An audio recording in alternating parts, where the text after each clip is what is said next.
Este é um audiolivro com narração automática gerada pelo Google. Livro Manhãs de Cascais, por Alberto Pimentel. Conteúdo 1: O primeiro mosquito.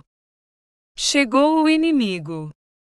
Ouvi ontem o seu clarim vibrante ressoar sobre a minha cabeça em som de guerra. Era a guarda avançada do grande exército alado do verão, hunos do ar que invadem os nossos quartos de cama, zombando perfidamente de todas as nossas precauções e dilacerando-nos a carne com o seu pequenino áspide, agudo como um punhal. Ah, disse eu. É o primeiro mosquito que chega. E estremece de horror. É que se há animal neste mundo que me incomode, que seja incompatível comigo, esse animal é o mosquito, o pequeno mosquito, um dos mais sanguinários inimigos da humanidade. Uma vez em certa praia, um amigo meu mostrou-me o seu quarto, cujas paredes estavam revestidas de uma estranha pintura, arabescos de sangue e o sangue da vítima, o sangue dele, o desgraçado. Entram os mosquitos, dizia-me o meu pobre amigo, e roubam-me o que eu tenho menos, roubam-me o sangue.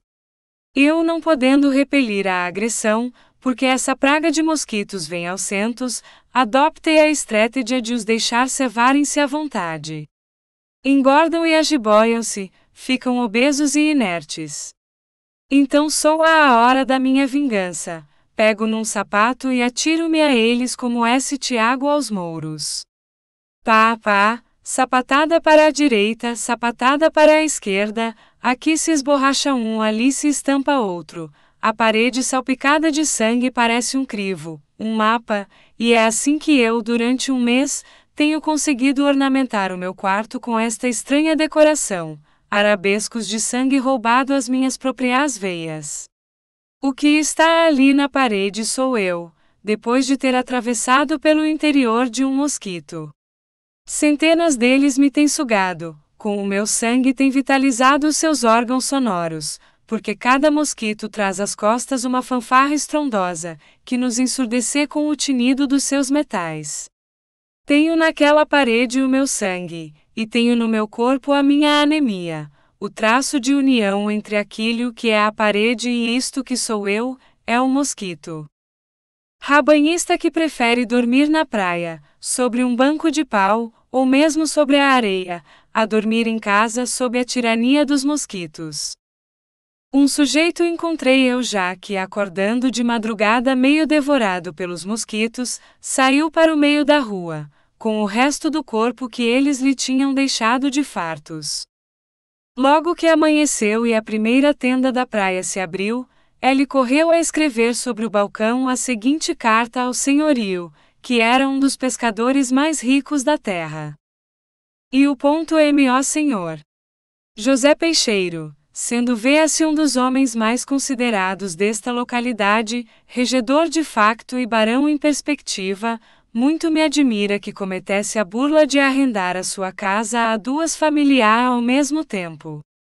Quando me entregou a chave da porta, fez-me supor que não havia lá dentro mais inquilinos. Com efeito assim me quis parecer quando entrei, porque a única pessoa e essa inofensiva que encontrei, foi o cavaleiro D. Fuas roupinho a pique de despenhar-se do rochedo da Nazarete. É realmente um quadro muito bonito, que, longe de me incomodar, me deleitaria. Aposentei a minha família, a minha mulher e os meus filhos, e eu preferi para meu uso o quarto onde se acha o quadro do Milagre da Nazarete, porque sou amador, e fala-se mesmo em mim para inspector da Academia de Belas Artes. Deitamo-nos. E se não quando, outra família de inquilinos surge como por encantamento.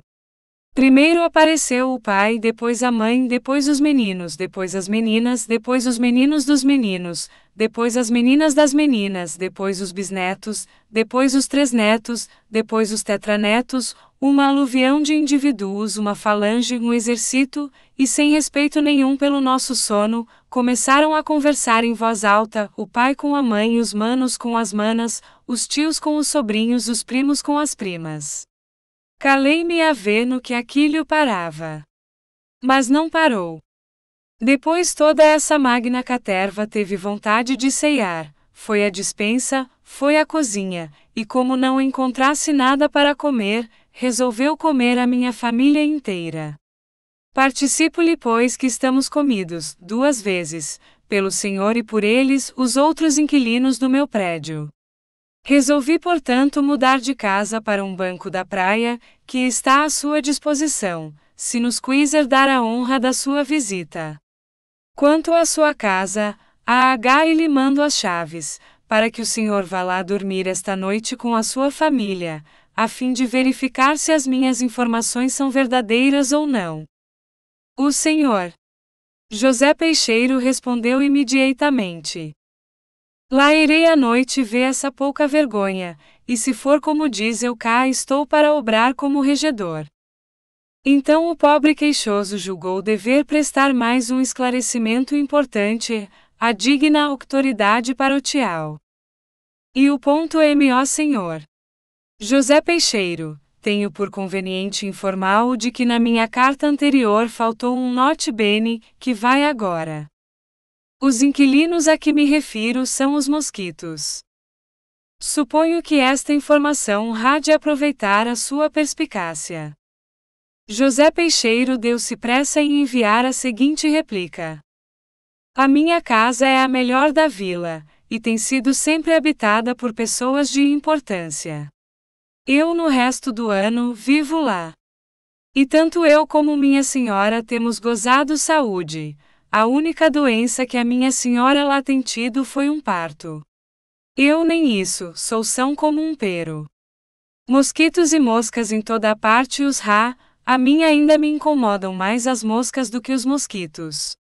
O ano passado o senhor Visconde do Pessegueiro veio a morrer para a minha casa, e foi-se embora tão bom, que até o meu compadre barbeiro que tem pilheria, disse que ele ainda ia capaz de dar pessegos. Mas para não se incomodar com os mosquitos, inventou o sistema de dormir de caraça e de luvas. Faça o senhor outro tanto, e não dê importância aos trombeteiros. Caro leitor, aviso-o para que se acautele, visto que já fui atacado pelo primeiro mosquito deste verão. Compre caraça e luvas como o Visconde do Pessegueiro. O primeiro mosquito. Que horror! Fim do capítulo. Conteúdo 2: A Comédia das Praias. De manhã cedo na praia, todos parecem ter ainda o olhar vidrado e estúpido, de quem acaba de acordar. Olham uns para os outros com certa surpresa espasmodica, achando-se feios. Defeitos que durante o dia chegam a passar despercebidos, avultam. Foi numa praia que eu descobri que certa dama, aliás formosa, tinha uma orelha maior que a outra. De manhã, dar-se-ia o caso que depois de feita a toilette, a orelha mais pequena crescesse, ou a maior diminuísse? Certamente que não. Mas diante do espelho com vagar, um jeito dado ao cabelo artisticamente encobria o defeito da orelha. O ferro de frisar salvava a situação, a madeixa que ele fazia descer, salvava a orelha que a natureza fizera subir. Em questões de toilette, o meio-termo não é admissível, ou tudo ou nada. Ou a toilette esplendida ou a estatua. Eva, depois do pecado original, faz-nos rir vestida de folhas de figueira. Ora, o fato de banho é o meio-termo, a folha de figueira. Para vestir é pouco, para despir é muito. Há, porém, uma coisa pior do que vestir um fato de banho, é querer sofisma-o. Certas damas, quando chegam à praia, conseguem dar na vista pela perfeição plástica das suas curvas. Ao entrar na água vestidas para o banho, perdem as curvas. Não perderam, deixaram-nas na barraca. Este sofisma deplorável revela a carência de um bom argumento. Argumento ou augmento. O eufemismo é o mesmo. Mas só a praia consegue revelar um segredo, de que quando muito apenas se suspeitava. Andam pessoas a enganar-nos durante 11 meses em cada ano. Supõe as polidas eruditas francas estimáveis. Em Lisboa, quando as encontrávamos na rua, trocavam conosco um shake hand, tinham um dito amável ou sentencioso, pareciam-nos cordialmente expansivas. Nas praias à sombra de um chalé ou de uma árvore, durante 2 horas de conversação, desmascaram-se. Dia a dia, podemos fazer o inventário das suas ideias, dos seus sentimentos, das suas opiniões. E ao cabo de um mês de estação balnear, averiguamos que fulano que vai à missa em Lisboa não crê em Deus. Cicrano que tinha foros de erudito, apenas lê a revista dos dois mundos. Beltrano que parecia falar-nos com o coração nas mãos, não fazia outra coisa senão meter-nos os pés nas algibeiras. Em Lisboa acusa-se o Grêmio e a Havanesa de terem má língua. Pobre Havanesa, pobre Grêmio pagam as favas injustamente. A maledicência habitual desses 2 pontos de reunião tem apenas um caractere pessoal. Eu explico. Ordinariamente, fala-se só do sujeito que passou ou do sujeito que saiu. A maledicência das praias estende-se à geração, chega ao pai, passa ao avô, alcança às vezes o bisavó. É retrospectiva. Por exemplo, quem é aquele sujeito que vem acolá? Pois não conhece. É fulano. Não conheço. Há de lembrar-se com certeza do caso da herança do Gutierrez. Foi muito falado. Lembro-me sim. Pois este é que falsificou o testamento. Este. E anda vestido de branco como as virgens. É de família. O fato branco? Não. A alma negra. O pai foi negreiro. Já vem mais de trás isso. Por quê? O avô enriqueceu no tempo dos franceses, dando assalto às casas dos vizinhos que tinham fugido. O sujeito aproxima-se, 2 ou 3 levantam-se para abraçá-lo, mas a esse tempo, que foi pouco, já lhe está desenterrada a família até ao avô. O vagar faz colheres, diz o povo. Nas praias o vagar faz exumações tremendas. Não há bisavô que esteja seguro na sepultura. Na comédia das praias, as moscas têm um papel importante. Em Lisboa, para se dar importância a uma mosca, é preciso que ela haja sido audaciosa até o ponto de escolher para suicidar-se o nosso prato de sopa. De resto, em Lisboa as moscas morrem, mas nas praias as moscas matam. Têm dentes, são carnívoras. Mordem, perseguem, endoidecem a gente. Desforam-se da ociosidade de um ano inteiro, esperam famintas pelos banhistas, e depois de os morder, zumbem e zombam, parecem rir de troça umas com as outras. Só nas praias é que o europeu consegue ser vítima das moscas. E falarmos nós com horror das moscas de África. As moscas salóias são muito piores. Em Lisboa, os criados passam às vezes um ano inteiro sem partir loiça. Mas chegando às praias, os seus dedos parecem débeis como vimes. Quebram hoje um copo, amanhã um prato, escacam em 15 dias, metade da loiça do senhorio. Encontrei uma vez numa praia certa dama, que andava aflitíssima de loja em loja procurando alguma coisa que lhe dava grande cuidado. Imagine, disse-me ela, que o meu criado quebrou ontem uma chavena. É vulgar. Quebrar é vulgar, mas a chavena é que o não era. Como assim? Quando eu vim, a senhoria disse-me: peço a vez, todo o cuidado com esta chavena, que era a chavena do papá. Como o sabre da grã-duquesa. Isso. Ninguém se servia daquela chavena gloriosa, nenhum de nós tinha ousado mandá-la tirar do guarda-loiça. Mas o meu criado ousou limpá-la hoje e quebrou-a. Aqui ando eu agora aflita à procura de uma chavena que possa continuar a ser, na tradição da casa, a chavena do papá. Nada há que me dê tanto a impressão do comunismo, como um clube de praia. É de todos, sem pertencer a ninguém. Cada um que vem chegando pensa que o clube é seu. A primeira coisa de que se apossa é o piano. O piano passa a ser, não um instrumento de música, mas um escravo. Submisso, paciente e resignado, obedece como um negro, cujos dentes são muito brancos. Assoltam-no com as mãos e não protesta, dão-lhe pontapés no pedal e não se desconjunta. Famílias inteiras vão afirmar no teclado os seus direitos de socio. A mãe toca a Norma, que é uma ópera do seu tempo, a filha perpetra a Carmen, o filho executa os fados com a mão direita. O pai agarra-se aos jornais, e parece resolvido a não deixá-los ler por mais ninguém. As primeiras senhoras que à noite chegam ao clube, parecem tomar gosto à grandeza da sala. O seu desejo seria talvez que as outras mais retardatarias ficassem à porta a contemplá-las, de longe. Mas como isso não acontece, as que já estão de posse da sala preparam-se para o ataque, assestam as suas baterias. É o Lorion. É o sorriso sardônico. É o ditinho picante. Tudo isto entra em fogo ao mesmo tempo.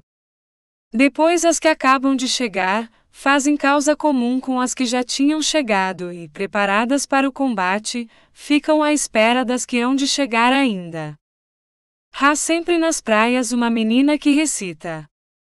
De pé, quase sempre vestida de branco, recita versos azuis.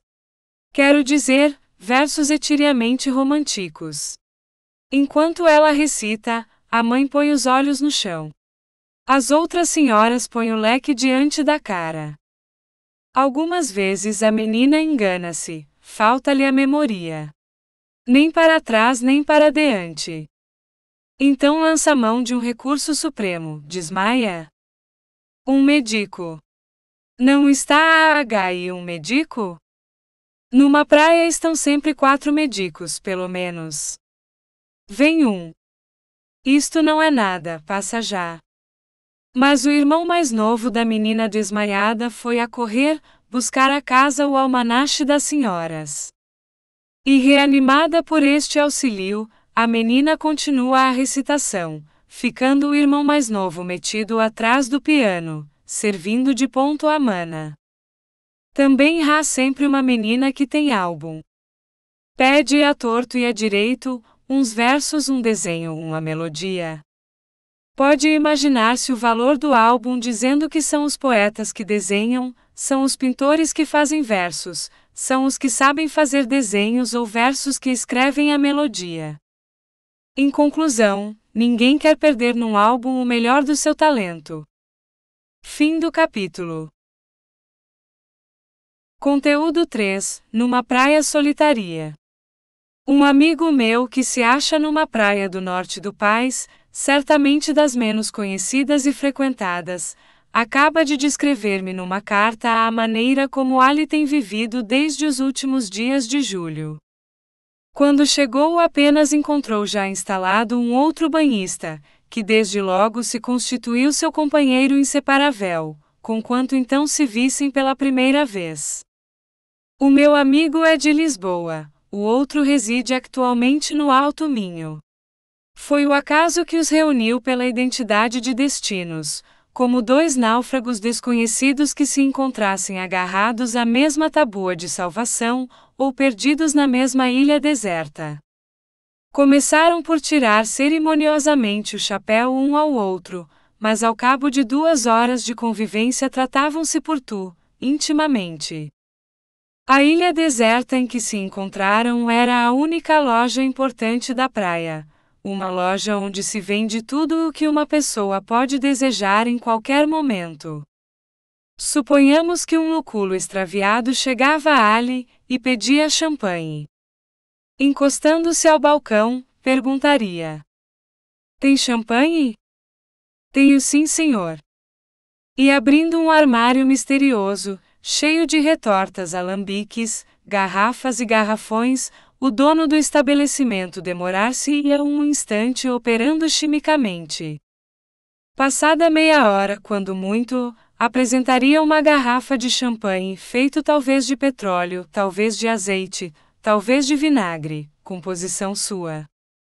O freguês poderia estranhar que a garrafa não tivesse capsulã de chumbo, mas apenas uma velha rolha porosa. O dono do estabelecimento responder-lhe-ia imperturbavelmente: é verdade isso, mas eu preocupo-me mais com a qualidade dos meus vinhos do que com a aparência das garrafas. Lúculo, sentado à sua mesa de família, provaria o champanhe e ficaria por aí, a não ser que quisesse envenenar-se. Mas para não ser o único a cair no logro, calar-se-ia, e para rir um pouco, aconselharia a toda a gente que fosse comprar o belo champanhe da loja do Elefante Azul. Ora, é justamente o discreto silêncio dos fregueses, que querem ter companheiros na desgraça, solatium est miseris, etc., que explica a grande clientela que tem, principalmente na epocha de banhos, a loja do Elefante Azul.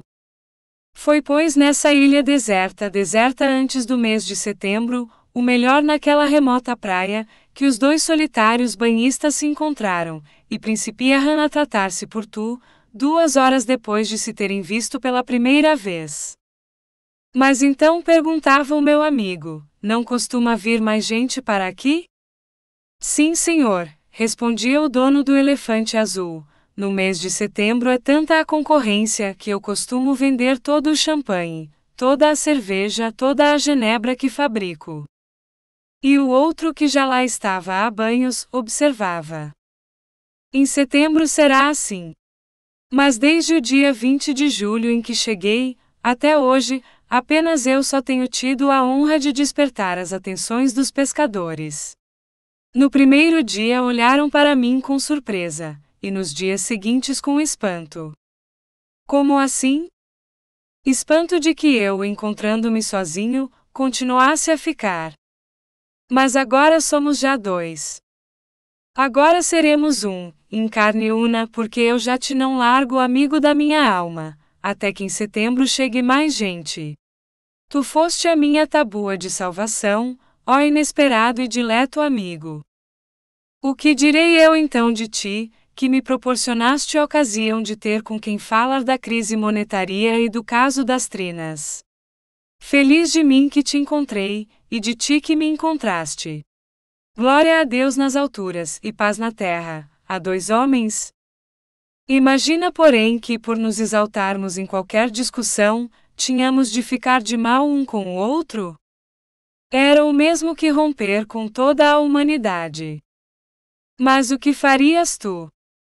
Eu ficaria de bem contigo até que, chegando setembro, pudesse encontrar 2 padrinhos para te mandar desafiar. Começou agosto e por mais que os 2 amigos espreitassem para dentro de todas as diligências que se fazem anunciar ao som de estridulas campainhas, não viam chegar ninguém. Então para que servem as diligências? Perguntava um. Servem para alimentar a tradição de viajar, respondia o outro. O dono do Elefante Azul dizia do lado. Em setembro vêm cheias de gente. Às vezes trazem 16 pessoas em 8 lugares. Mas não seria melhor que essas pessoas viessem a pouco e pouco, cada uma em seu lugar? Não, senhor. Por que então, replicava o dono do Elefante Azul, por muita gente que viesse, não se sentiria tanto. Os 2 amigos tinham já esgotado todo o repertório das suas opiniões. O que pensas tu, caro amigo, a respeito do caso das trinas? Já tu disse ontem. E a respeito da crise monetária? Já tu disse anteontem. É verdade. Por signal que te repetiste. Também já mo tinhas dito no dia em que eu cheguei. O que mais os aborrecia era não poderem encontrar um terceiro parceiro para o voltarete. Haviam já perguntado ao dono do Elefante Azul. Sabe o voltarete? Não, senhor. Sei fazer champanhe, sei fazer conhaque, sei fabricar cerveja, só não sei jogar o voltarete. Por que não trata de o aprender? Não vale a pena, não é coisa que se venda. No dia 8 de agosto, por volta do meio-dia, qual não foi a surpresa dos dois amigos quando, encostados à porta de Elefante Azul, viram chegar uma carruagem com um passageiro dentro. Eureka! Gritou um. Apaga a lanterna de Diógenes, exclamou o outro. O passageiro apeou-se do trem e, sem entrar na loja do Elefante Azul, seguiu para o interior da vila. Vai instalar-se, disse um. Vai e não tarda a HI, à procura dos únicos dois homens que neste momento lhe podem ser agradáveis. O dono do Elefante Azul, tendo vindo à porta examinar o recém-chegado, observou. Não é cara conhecida. Nunca veio cá. Podera. Se já conhecesse a praia, não vinha senão em setembro. Ficaram os dois conversando, mas o homem não apareceu. Onde se meteria ele? Naturalmente, disse o dono do Elefante Azul, anda procurando casa. Se fosse só isso, já a teria encontrado. É mais provável que ande procurando gente.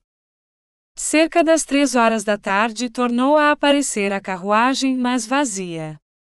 O caso ia tendo as proporções de um mistério. O homem suicidou-se. Qual?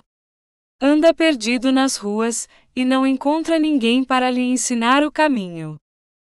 Finalmente, o homem apareceu. Entrou no Elefante Azul para comprar cigarros. Os dois banhistas crivaram-no logo de perguntas. Vês-e, vem para cá? Não, senhor. Os dois olharam-se com dolorosa surpresa. Então não vem para cá? Insistiu não sei qual deles. Vim justamente fazer o contrário. Mas não percebo. Vim dizer que não vinha para cá. Nem mesmo em setembro? Nem mesmo nunca. Tenho AH e um parente que me esperava, e vim dizer-lhe que não contasse comigo. Mas isto é muito bonito, em setembro? Será? Eu tenho informações que me levam a pensar o contrário. Pois que? Nem sequer tenta fazer uma experiência. Não, senhor. Um amigo meu veio uma vez em agosto, e esperou até setembro que viesse gente. Mas em setembro achou-se ainda mais só, porque morreu de bexigas, o único banhista que lhe podia fazer companhia. Nesse caso vai-se embora? Vou já, respondeu o sujeito pagando cigarros. Já ele ia a dirigir-se para o trem, quando um dos dois se lembrou de gritar. Ó senhor! Mendonça! O sujeito não fez caso. Ó senhor! Andrade! O sujeito dispunha-se a entrar no trem. Ó senhor! Matos! O sujeito voltou-se rapidamente. Ah, já sei que se chama Matos. Tem a bondade de nos dar uma palavra? O sujeito, que já tinha um pé no estribo, veio ao encontro dos dois. Sabe o senhor? Matos, disse um, o que nós estamos resolvidos a fazer? O meu amigo olhava para o companheiro de desgraça, sem poder adivinhar a sua intenção. Não sei, mas vês.as terão a bondade de dizer. Pois bem, senhor. Matos. Vai, Sabel. E agarrou-o pelas lapelas do fraque. O senhor está preso. Preso? Por quê? Então o meu amigo sentiu-se iluminado. Adivinhou tudo. E deitando as mãos aos ombros do homem, gritou por sua vez. Preso, sim, senhor. Mas que crime fiz eu? Não se trata de um crime, nem precisamente de uma prisão. Mas se não se trata de uma prisão, por que é que me prendem? Fica apenas detido. Segundo o código, é diferente. Somente detido. O código estabelece a diferença. Preso ou detido, disse o homem. Mas por quê? Para quê? Detido ou preso? Preso para banhista. Mas eu não quero tomar banhos. Pois não tome, mas... Esperamos que você tenha gostado desta prévia. Para continuar ouvindo este audiolivro no Google Play Livros, use o link na descrição do vídeo.